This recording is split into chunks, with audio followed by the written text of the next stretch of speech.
কারণ এটা কিন্তু আমরা এক্সট্রা ওয়েট ফেলেছি একটু ম্যানেজ 1 ঘন্টার মধ্যে যেহেতু খাবার দিবা 1 ঘন্টার মধ্যে খেতে হবে। ওটাই হচ্ছে আদর্শ ফিটিং। কারণ সাদা মাছে একটু সময় লাগে। এবার বিভিন্ন মাছের পাঙাশের ক্ষেত্রে আপনার কম 20% একশো। কিছু কিছু মাছের ক্ষেত্রে আপনার ডিমান্ড ফিটিং, আপনি ডিমান্ড যতক্ষণ খাবে ততক্ষণ খাওয়াতে হবে। চিংড়ি ট্যাংরা মাছ ক্ষেত্রে আপনি কম একটু খাওয়াতে হবে, কারণ ওরা খাবে তো বেশি কিন্তু হজম করতে পারবেন, সেটা মানে মরে যাওয়ার চান্স থাকে। আপনাদের কোনো সমস্যা থাকলে বলেন। সমস্যা একটা আছে, সেটা হলো কি শুধু ফিট খায় কি কাতলা মাছ হবে? অবশ্যই হবে। আমাদের না, আমি বলি আগে, শুধু ফিটই খাওয়াচ্ছি, ওই প্রশ্নটা ভালোই করতে।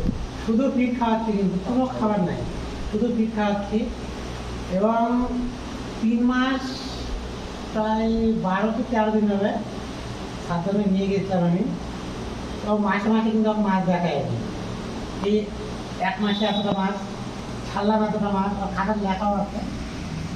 আর হলো 2 মাসে এই মাছ, 3 মাসে এই মাছ, প্রত্যেক মাস মাসে এই মাছ দেয়। যে এবার আবার কি হয়েছে বললাম যে 3 মাস 12 দিনের মাথায় যে মাছ জাল খায় দেখালাম।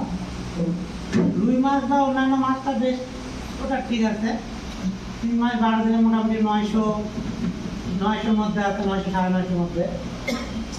কাতলাটা কিলো পার হয়নি, কিলো 1100 900 এরকম হয়ে আছে। কাতলাটা কিন্তু 2 একরের উপরে জলাটা, কাতলাটা বেশি দেওয়াও নাই। তোমার হলো 235 কি 40 পিস আছে, আমি এর ভিতরে আছে। পুরো আর কি মাছ আছে?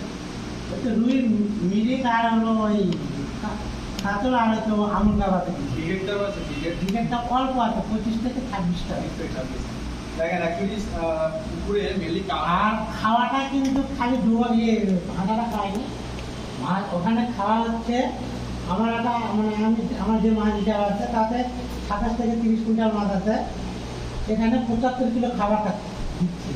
তার মধ্যে মাছ আছে বললাম তো 900 থেকে 950 মধ্যে রুই আছে। হ্যাঁ, 27 থেকে 30 কুইন্টালের ভিতরে। অত খাবার খাবে না। খাবার খাবে না তো, খাবে না কিন্তু খাচ্ছে। না খাচ্ছে ওটা খাচ্ছে, হ্যাঁ, আমি করছি যে